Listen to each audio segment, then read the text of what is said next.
Welcome back to my channel. If you're new here, my name is Holly and this is my booktube channel.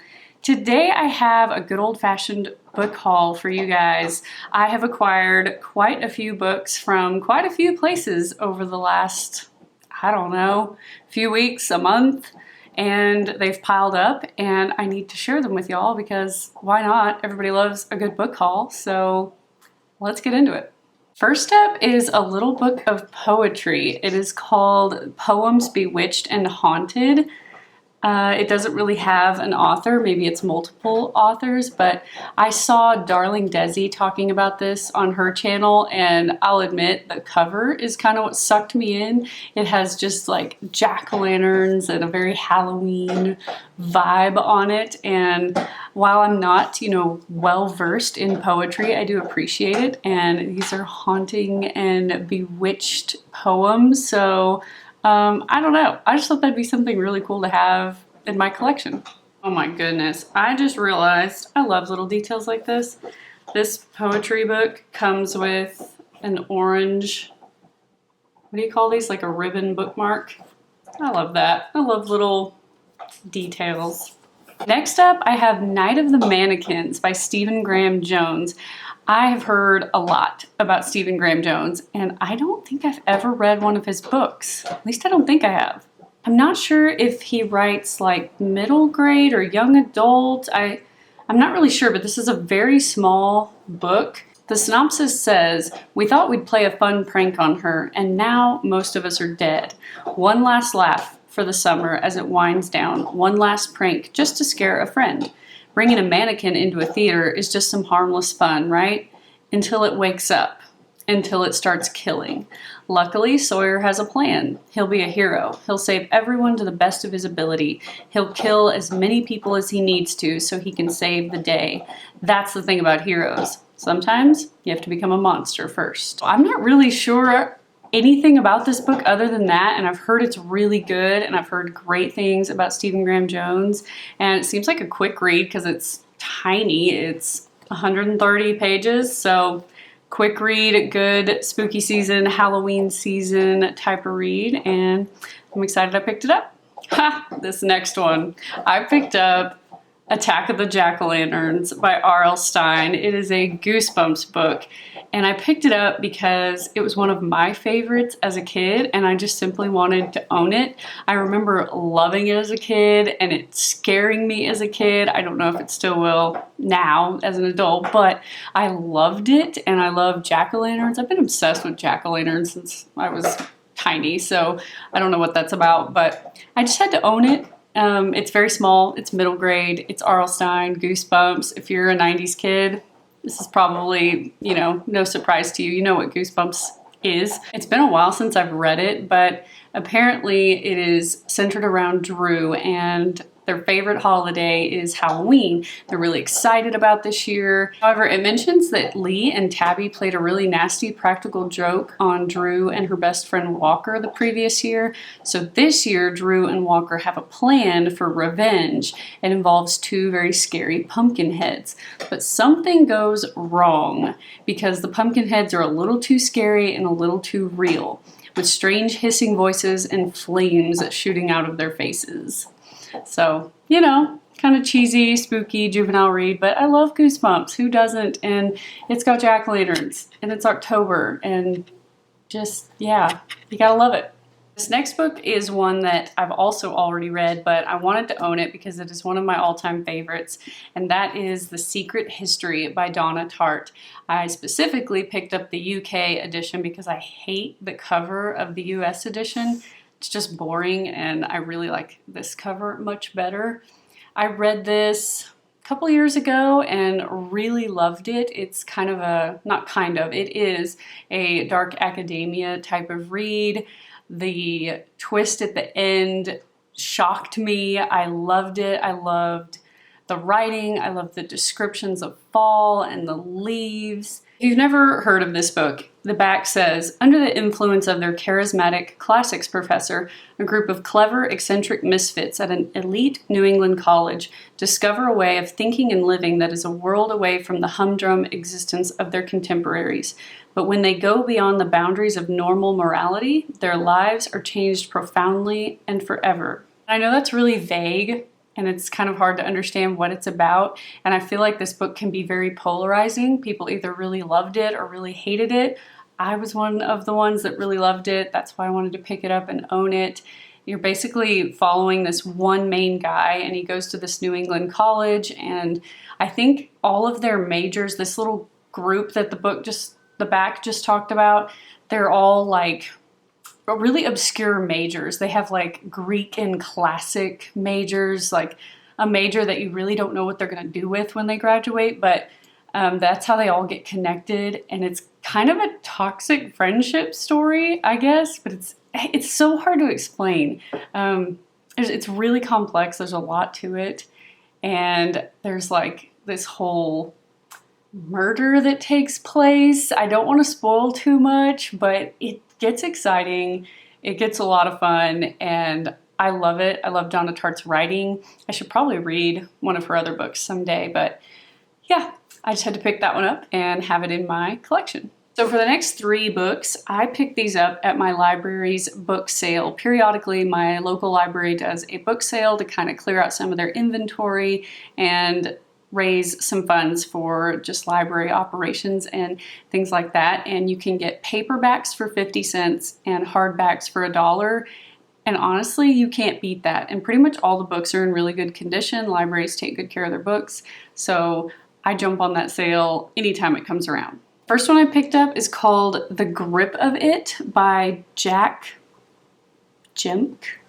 I don't know how to pronounce that last name, but sorry for the glare if there is one. It still has the library like clear protective coating on it, but you can see it was a library book here. Some of the books still have this on there and the like cataloging number, but who cares? It was 50 cents, and I'd heard really good things about this from Bookphoria's channel after I'd already bought it. Like, I had gone to the sale that morning, and then I came home and I clicked on Kendall, but with Bookphoria's recent video, and she was talking about this book, and I was like, oh, perfect, I just bought that. So I've heard good things about it.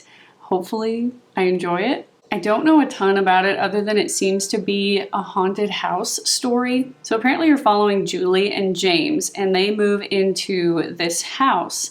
And while they're there, before they even buy it, while they're there, they hear like a big deep noise in the house, and like a deep and a vibrating noise. And the realtor is just kind of blowing it off and saying, oh, that's just the old house, you know, it's just making noises. But then it says he's wrong. But for some reason, they buy this house anyway, and they're excited. They're excited about their new house. They're ready to get a fresh start. But this house that sits between a lake and a forest has its own plans for the unsuspecting couple. The home and its surrounding terrain become the locus of increasingly strange happenings.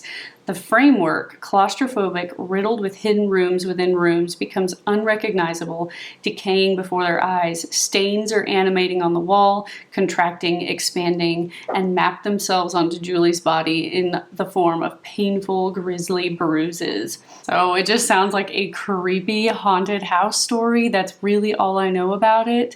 I don't know if it's along the lines of gothic horror or not. I'm really not sure. Gothic horror can be kind of hit or miss for me. I can like it or I can hate it.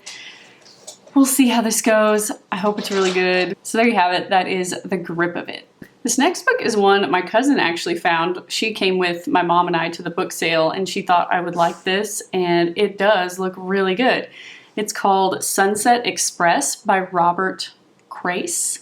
Crais? I don't know really how to say that. It says prominent restaurateur Teddy Martin is facing charges in his wife's brutal murder, but he's not going down without spending a bundle of cash on his defense. So his hotshot attorney hires PI Elvis Cole to find proof that Detective Angelo Rossi tampered with the evidence. Rossi needs to find a way back to the fast track after falling hard during an internal investigation 5 years ago. but Cole needs to know if she's desperate enough to falsify the case against Martin in order to secure her own position. As Cole and his partner Joe Pike work their way through a tangle of witnesses and an even greater tangle of media, they begin to suspect that it's not the police who are behind the setup. So it seems like kind of crime fiction, maybe thriller-ish. I don't know, but there's a lawyer, there's crimes, there's detectives, there's some sort of weird conspiracy going on.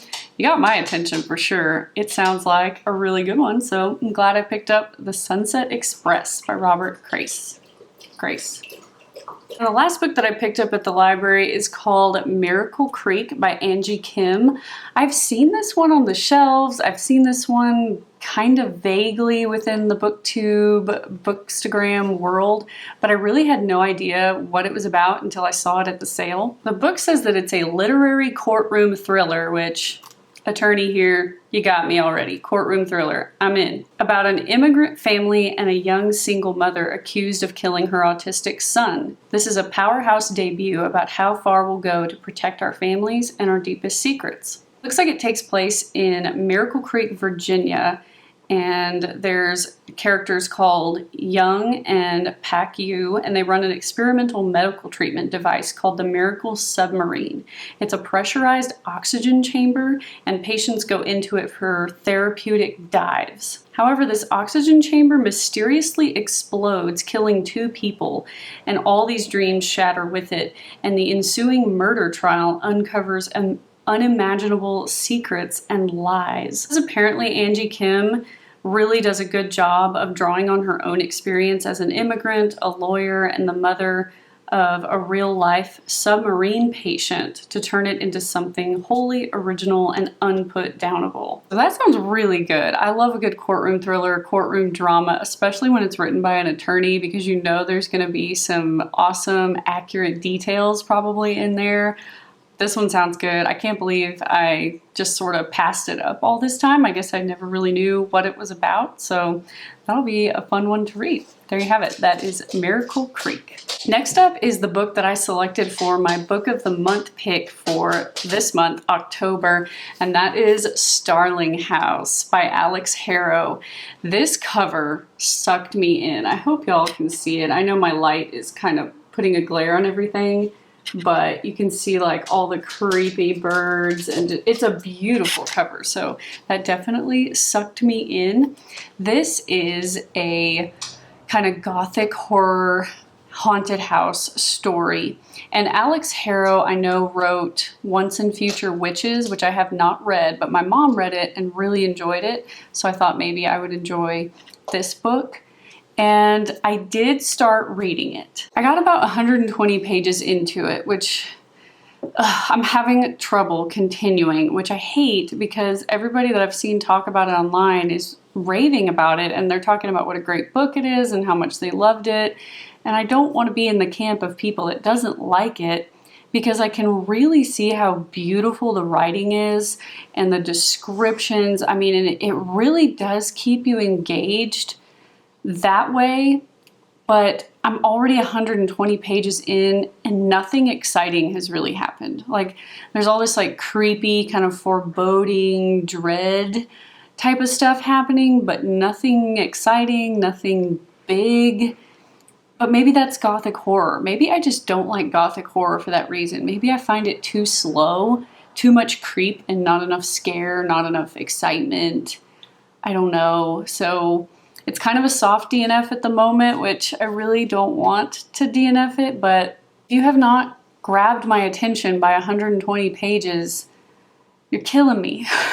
Like, something exciting needs to happen, but I don't know. I don't want to give up totally because it's not a very large book, and 120 pages is almost halfway through. That's another kind of complaint, is that halfway through, nothing too exciting has happened. So I don't know. I don't know what to think about this. If you read it, let me know if I should power through and keep going, and maybe it picks up, maybe it gets better.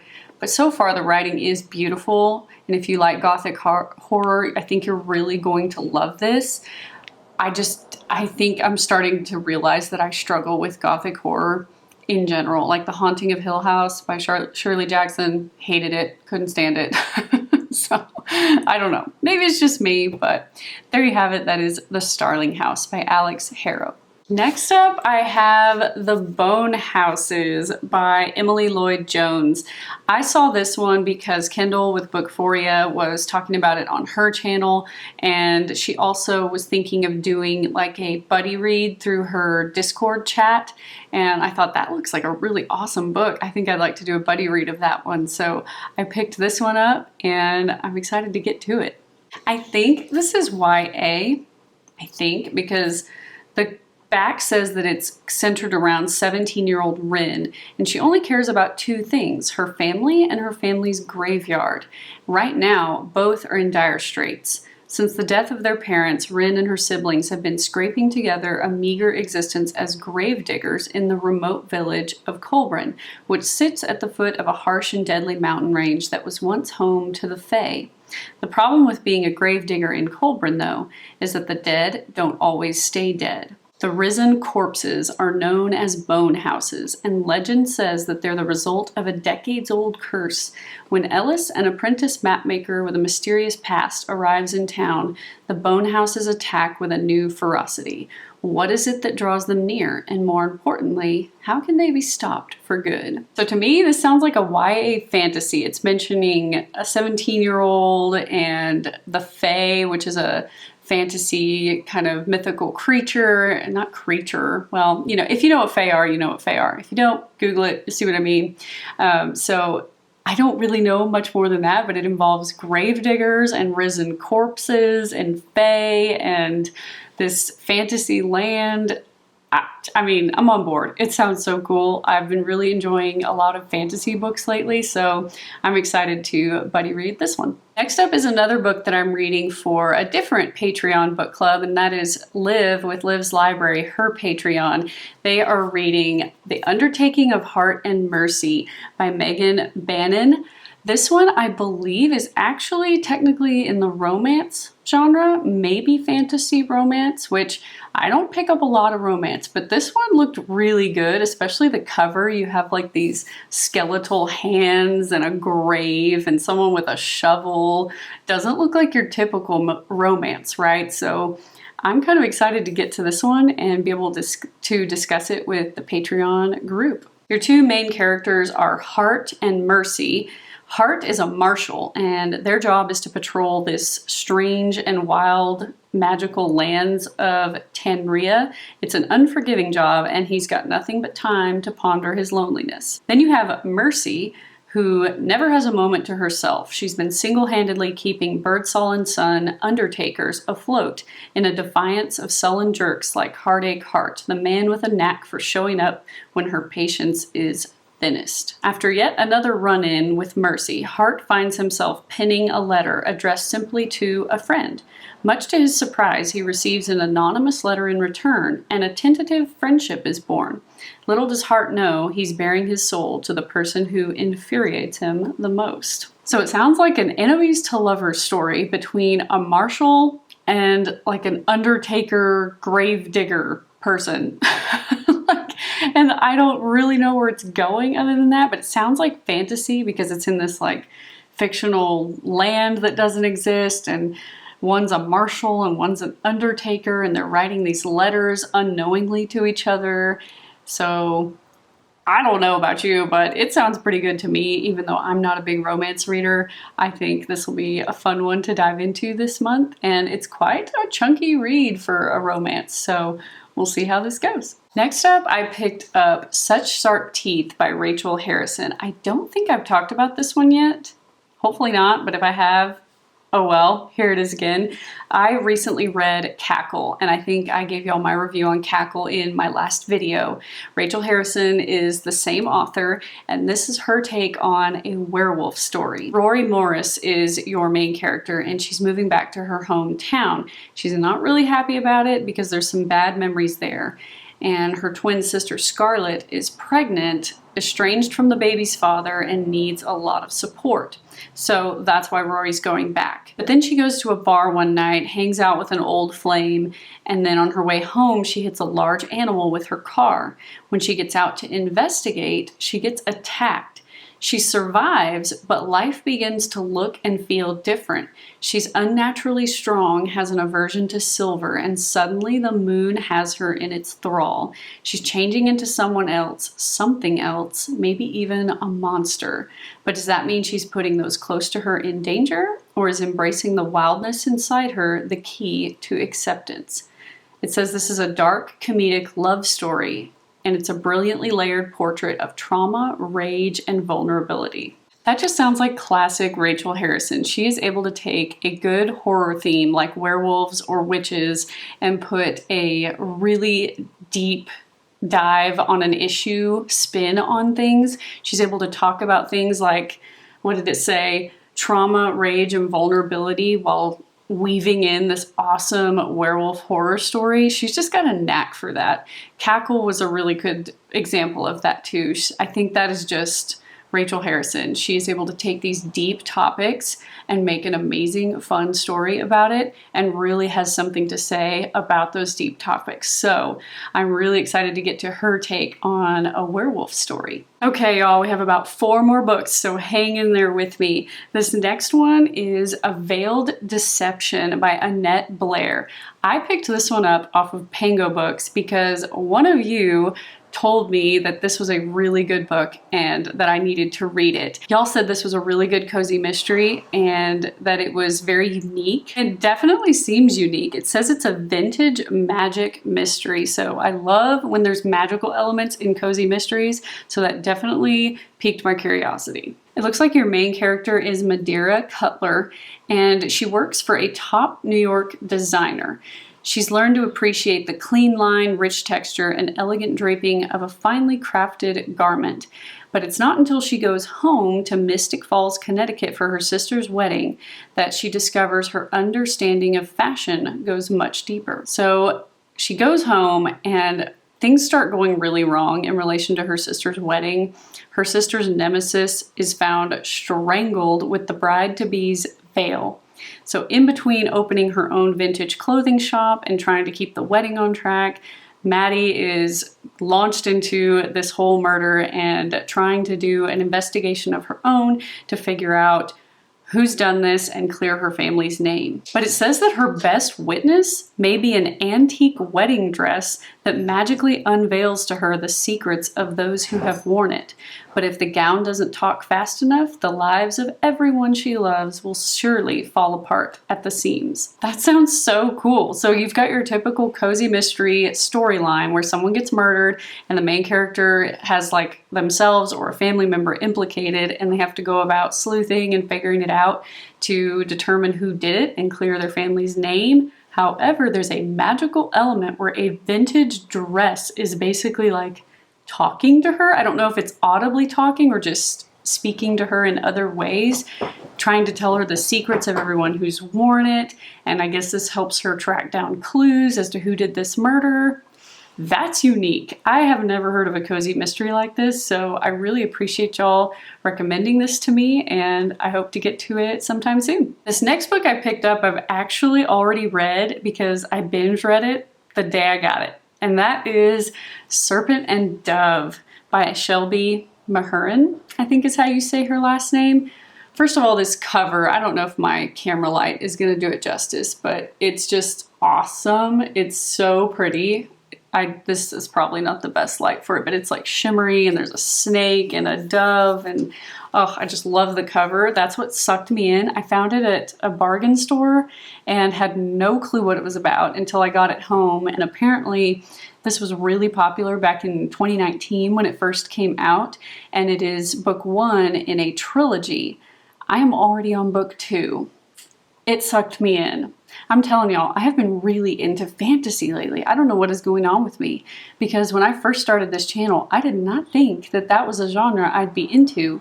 But I think I should have taken a closer look at my life, because I have always loved Harry Potter, The Hobbit, Lord of the Rings, the Horus Heresy series, all these fantasy books growing up. So why is it a surprise to me that I love fantasy now? I don't know. but it kind of is. I guess I just haven't really explored the genre in a really long time. But anyway, I am so glad I picked up this fantasy book because I really enjoyed it. It is YA fantasy, so there can be some stuff that's a little cringy, a little cheesy, but I think it's really, really good. Sarah J. Maas herself even blurbed it. She said it's a brilliant debut, full of everything I love, a sparkling and fully realized heroine, an intricate and deadly system of magic, and a searing romance that kept me reading long into the night. Serpent and Dove is an absolute gem of a book. So that's pretty high praise from the Throne of Glass series queen herself, and I love the Throne of Glass series. I'm still working my way through that one. This one is centered around your two main characters. The characters are Lou and Reed. Lou is a female, just in case there's confusion there. She has a male name. But the viewpoint, each chapter is a different viewpoint. You switch back and forth from Lou and Reed and Lou and Reed. So that's kind of how it's structured. To try and describe this, I'll summarize the synopsis. Lou fled her coven and took shelter in the city of Caesarine, forsaking all magic and living off whatever she could steal. There, witches like Lou are hunted, they are feared, and they are burned. Reed, on the other hand, is a Chaucer. I hope I'm not butchering that, it's a French word. And he has lived his life by one principle: thou shalt not suffer a witch to live. His path was never meant to cross Lou's, but a wicked stunt forces them into an impossible union, holy matrimony. The war between witches and the church is an ancient one, and Lou's most dangerous enemies bring a fate worse than fire. Unable to ignore her growing feelings, yet powerless to change what she is, a choice must be made. So it's this really awesome fantasy with a romance about a witch and a witch hunter, basically. Two the most unlikely people to ever end up married. So I guess it's kind of enemies to lovers, and the way they end up married is kind of wild and crazy, and you'd have to read it to see what I'm talking about because I don't want to spoil it. But Lou is a witch, so if you're looking for a really good witch story, this one was fantastic. I originally picked it up because I wanted it for Liv's Library's book readathon that is coming out later this month. There's a prompt that I think asks us to pick a book with a witchy theme, and I saw the synopsis had something to do with witches, and so I picked it up for that, but then it kept calling to me and I read it the day I bought it. So I cheated and got way ahead for this readathon, but I don't care because it was so good, and I'm already on to book 2 and I'm halfway through that and loving it. So if you haven't checked it out and you're into fantasy, you're into witches and witch hunters, I think you'd really, really enjoy this one. And again, another book that I have admittedly already read because I binge read it the day I got it is Hunted by Darcy Coates. I wanted to give Darcy Coates another shot because her book From Below that I read this past summer, was okay, but not my favorite. And I'd heard so many good things about her that I was like, I'm gonna give her another shot because I think she can really get me with the right book. And this was that book. There's a girl that goes missing in these really like ancient woods, and her brother and his friends want to go and try to find her and save her because the local authorities don't seem to be doing much and they're getting frustrated.